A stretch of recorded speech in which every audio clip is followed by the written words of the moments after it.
It was early June 2017. I was taking a road trip with my 9-year-old son, Tom, to West Virginia to visit family. It was a long, stressful drive. My car didn't have working AC at the time, and it was an incredibly hot day, so we were a bit stressed out. By the 6-hour mark, we had left later in the day, so we were still on the road by dark. I think it was around 9 p.m. when we were still on the interstate, and Tom started complaining that he needed to use the bathroom. There was already tension in the car before this, but his constant complaining brought about a slight argument between the two of us. It was about personal stuff I'd rather not share with the internet. At last, I saw a blue rest area sign zoom past us on the interstate, so I veered off into the rest area. It had a small building with 2 bathrooms, a couple vending machines, and a few benches. That was it. There were no other cars parked nearby besides some big white pickup truck. As I pulled up next to the building, Tom got out in a hurry and ran to the bathroom. I left the car on because I knew he'd be back soon. Like I said, I don't want to get into personal stuff, like why we had a bit of an argument, but it seemed we were at that stage where we were not exchanging words anymore. I figured the rest of the ride would be silent. About a minute later, the back door opened. I wanted to say something to Tom, but I didn't know what to say, so I just stayed quiet and drove off. I noticed that the white pickup truck parked nearby was leaving as well. In fact, he was close behind me. I veered back onto the interstate and into the left lane, and the pickup truck did the same. I stepped on it a little, and so did he. He started flashing his lights, so I switched to the right lane, thinking he was nothing but an aggressive driver. But as soon as I switched to the right, so did he. He was still flashing his lights. I pulled into the right lane and started to slow down. He sped up, still in the middle lane, and when he caught up to me, he slowed down and lowered his window. I did the same, and he started yelling something to me, pointing at my car. He looked like a creepy, sketchy dude at first glance. I couldn't hear a word he was saying, so he pointed for me to pull over to the side. I told Tom to keep calm. In my head, I was saying, if this guy tried to do anything funny, I would floor it. The pickup pulled up behind me on the grass, and the guy came out of his truck, running to my car. I put the car back in drive as my heart was racing, ready to drive, but then he screamed, "Wait." He got to my window and said, "That's not your kid," and pointed to the back seat. As he said this, I was confused and said, "What?"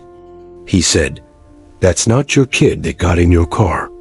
Suddenly, the back right side door opened, and I turned to see someone getting out of my car, not my son, Tom. I got out of the car, screaming at the tall person who seemed to be a fully grown man, but they had already disappeared into the woods. I looked at the driver of the pickup and thanked him as I suddenly panicked, thinking about what could have happened to Tom. I got back in my car, crossed the grass between the interstate, and drove back to the rest area. The guy in the pickup followed me. We got back there in like 30 seconds to find Tom waiting outside the rest area bathroom. He got back in the car, all confused. I explained everything to him, almost out of breath, as did the pickup driver. I thanked the guy one more time before he drove back to the spot he was sitting in before. Tom was so intrigued about what just happened, and I was so disturbed that we were back on good terms again. We chatted the whole rest of the way and told family about it as soon as we arrived. I never even got to see what the person who got in my car looked like. Honestly, maybe I should be happy I never turned around to look at them, because I don't know what they would have done. My girlfriend and I took a road trip to California recently. The weather was completely normal. We left home early in the morning and got to the hotel by nightfall.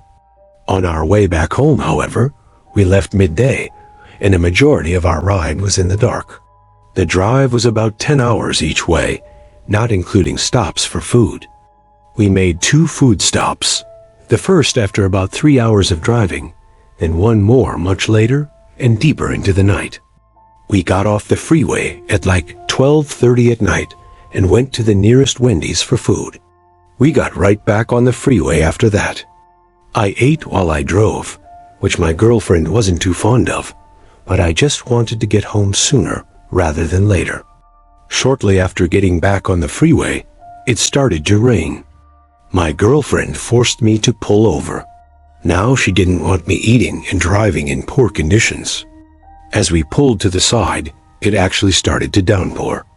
I finished up eating my food, and then we heard a bang sound at the window. At first, I chalked it up to noises from the storm, but when I looked to my left out the window to see a figure blocking 90% of the window, along with the shriek of my girlfriend, I nearly had a heart attack. I didn't want to roll down the window, given how hard it was pouring, but over the sound of the torrential rain pounding on the car, I couldn't hear what the person was saying. I opened the door a crack and yelled out to the person, who turned out to be a woman. She was soaked already and looked disheveled and scared. She asked for a ride. What was I going to do? Tell her no in these conditions? I told her to get in the back seat. My girlfriend gave me a look. I don't know what kind of look exactly, but it looked kind of like, "Why the hell did you let her in?" kind of look. I asked the woman where she was heading. She didn't answer. I caught my girlfriend giving me a look again because of this. I ignored her and turned around to look at the woman in the back seat, assuming she didn't hear me, but as creepy as it was, she was actually looking right at me with a cold, I'd say it was a neutral blank face, but something about it was just off-putting. I repeated my question, and she just shrugged her shoulders and left. I looked at my girlfriend, who was once again looking at me. I said out loud that I'd be dropping the woman off at the next town we crossed. I guess I was announcing that to both my girlfriend and the woman. As we got back onto the barren highway, there was a sudden, ear-piercing screaming sound coming from right behind me, and the woman sitting behind me suddenly wrapped her arms around my throat. I slammed on the brakes as I was struggling to breathe, almost sliding into the divider. My girlfriend clawed at the woman's face with her long nails. The screaming turned from a deranged, angry kind of screaming to screams of pain and agony. I got out of the car. She had her hands pressed up against her face, nagging. I then opened the back door, grabbed the woman with both hands, and literally threw her out of the car into the rain. She started begging, "Please, please," over and over as I looked down at her, but that's all she said. She cried as she kept saying the word, "Please." I ignored her and got back into my car and locked it. As I put the car in drive, there were bangs at the window as the woman started screaming again. Her screams once again sounded like the screams of a deranged mental asylum patient. I drove away casually. She was no longer a real threat, or at least not that I knew of. My girlfriend quickly got on the phone with the police and warned them of some suspicious, unstable woman lurking around the highway. We didn't stop again, though.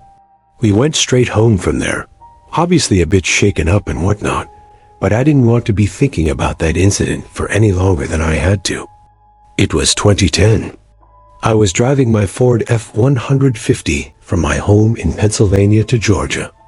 I had family in the countryside of Georgia who I'd be spending the week with. It was going to be a drive of around 14 hours, and I planned on doing it all in one day. I got on the road at 10:09. I stopped once for lunch at some deli, and then, 4 hours later, I stopped at a rest area to eat the turkey sandwiches I packed in the cooler. After that, I didn't intend on making any other stops besides for gas one more time, of course. At about 11:30 p.m., I had just filled up the tank one more time, and now I had an ETA of about 12:30. I was admittedly getting very tired now. I didn't think to get coffee at the gas station for some reason. The route the GPS was taking me down from the gas station seemed a little odd. I wasn't on the highway anymore. It was just taking me down some country-ass side roads. My truck is high up, so I got a good view of everything, and I also had a light bar installed, which really helped in lighting up these pitch-black roads. I was so tired, and I knew I shouldn't have been driving anymore, but I was so close to my cousin's house that I had to keep going. I came to a stop sign and made a left turn off some quiet road onto an even quieter road. The speed limit on this road was 45 though, which was good. This road was empty of any kinds of buildings or houses. It was just woodland on either side. I was going like 55 to 60 miles per hour, blazing down this road, since it really seemed like no other cars would be on this type of road at this hour. Then suddenly, I saw like 4 shiny objects coming up fast in the road ahead of me. I slammed on the brakes, and as I got closer, I figured out what they were.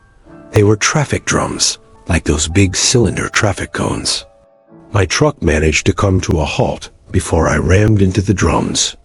I got out of my truck with my baseball bat, confused as hell, and went over to the traffic drums and realized there was something else behind the traffic drums. It was a spike trap, like the kind police use. I didn't know what to think. Is there some kind of police activity going on, or did somebody set this up as a trap? I cautiously looked all around me as I inched back to my truck. Then I heard someone scream, "Help!" They came from the woods on the left side of the road. There was no way I was about to go into those woods. The most I was willing to do was call out, "What's wrong?" No answer. I walked to the edge of the road and looked into the forest. The only reason I could see anything was because of the lights from my truck. In the corner of my eye, I spotted him without looking directly at him. I saw someone crouched down behind a couple bushes. I didn't run. I just casually walked back to my car. When I got in and shut the door, I looked to my left to see 2 silhouettes by the edge of the woods on the side of the road, walking towards my truck. I drove the truck to the right side of the road, onto the dirt, and past the spike trap.